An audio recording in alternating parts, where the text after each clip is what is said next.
At the start of 2018, my grandma was given a prognosis of 6 months to live. I thought she could celebrate Hari Raya with me, but she passed away in the middle of Ramadan.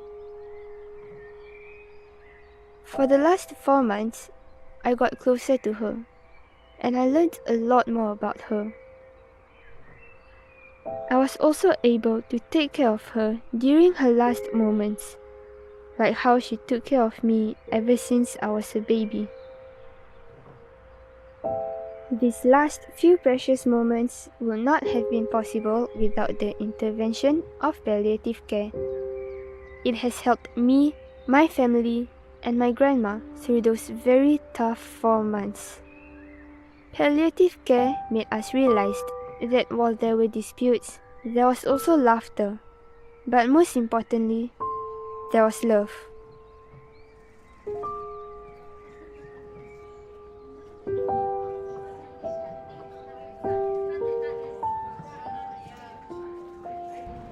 Palliative care is a program for patients with life-limiting illnesses.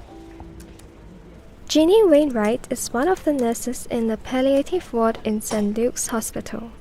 Jeannie also shares that the atmosphere in the palliative ward often gets very intense and at times can even unhinge the most seasoned nurses. So there was one day when we had, unfortunately, 3 patients pass away in a very close time frame within the same shift. And accumulatively, when you're a caregiver as a nurse or even the OTPT, it's a lot of caregiver stress. It's a lot of grief that we also go through.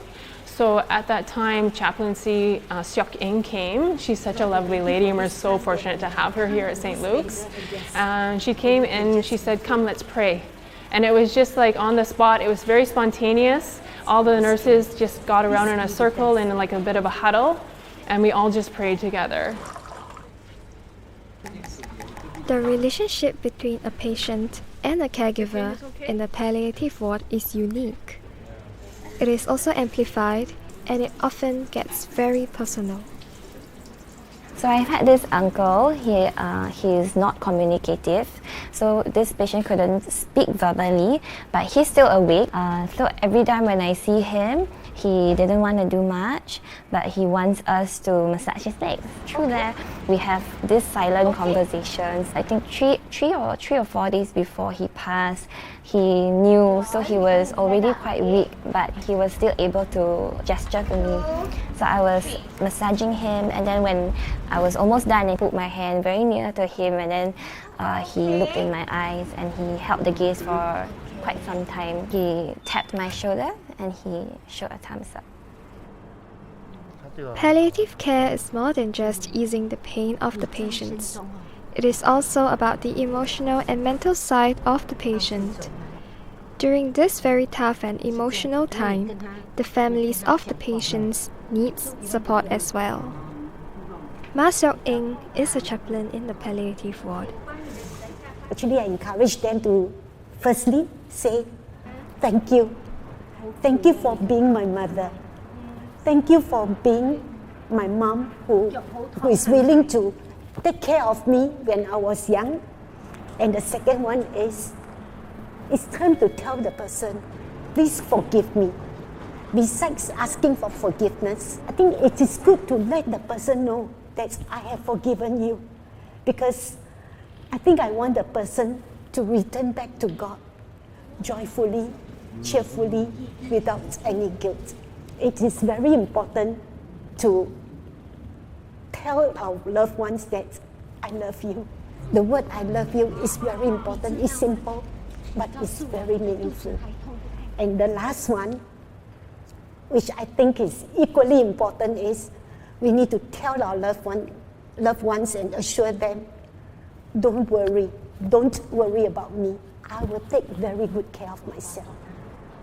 From her own experience, Seok In learned a few things of her own. I always encourage my patients' family, touch and hold them while they are still warm. Don't hold them when they have turned cold. Because I learned that the feeling of touching the person actually can create a skip in my heart, but it creates a sensation in the patient, and the patient will really embrace that even through the most difficult moments.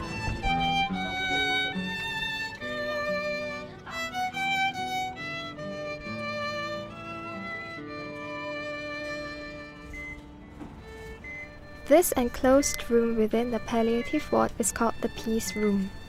This room allows the patient to spend their last 24 hours with their family and their loved ones. If these walls could speak, it would speak of the gut-wrenching sadness, of declaration of deep affection, of bittersweet goodbyes, and of final reconciliation. And finally, the pain of letting go.